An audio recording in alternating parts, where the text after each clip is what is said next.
নিচের কোন আয়নটিতে শুধুমাত্র একটি নিঃসঙ্গ ইলেকট্রন জোড় আছে?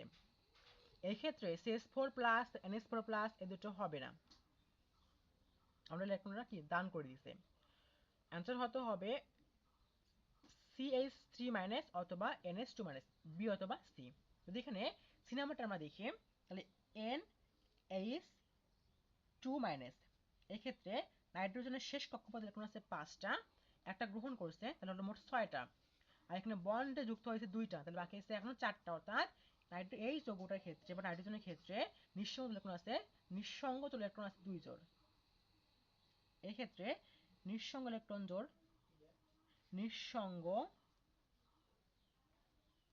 ইলেকট্রন জোড় হলো 2টি, ইলেকট্রন জোড় 2টা, তাহলে এটা আনসার হবে না।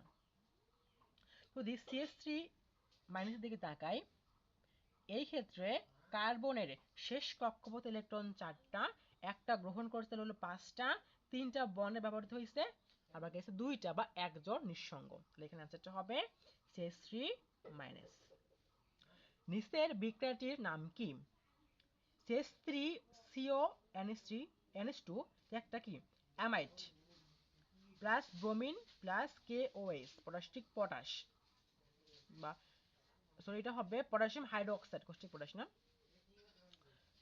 CH3NH2 2 KBr পটাশিয়াম কার্বনেট, তারপরে এটা শুকনো হয়েছে পানি। এই বিক্রিয়ার নাম হলো হফম্যান ক্ষুদ্রাংশকরণ বিক্রিয়া, যেখান থেকে অ্যামাইড থেকে অ্যামিন তৈরি হয়। আমরা জানি হফম্যান ক্ষুদ্রাংশকরণ বিক্রিয়ায় অ্যামাইড থেকে অ্যামিন তৈরি হয়, তাহলে আনসারটা হবে হফম্যান ক্ষুদ্রাংশকরণ বিক্রিয়া। কোন যৌগটি টটামারিজম দেখায়? টটামারিজম দেখায় কারা? কিটোন, কিটোন দেখায় টটামারিজম, কিটোন। তো এখানে থাকার মধ্যে কিটোন কোনটি?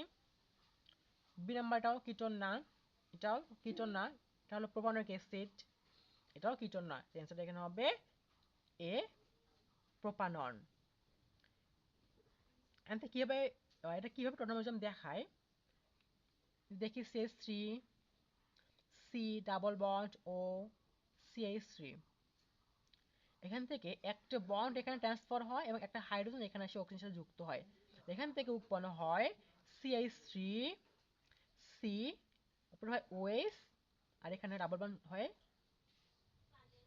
এটা হলো একটা ইনল যৌগ। কিটোন থেকে ইনল যৌগ তৈরি হয়, এটা হলো টটোমারিজম। সমুদ্রপৃষ্ঠ হতে 15 কিলোমিটার থেকে 50 কিলোমিটার পর্যন্ত বায়ুমণ্ডলের স্তরকে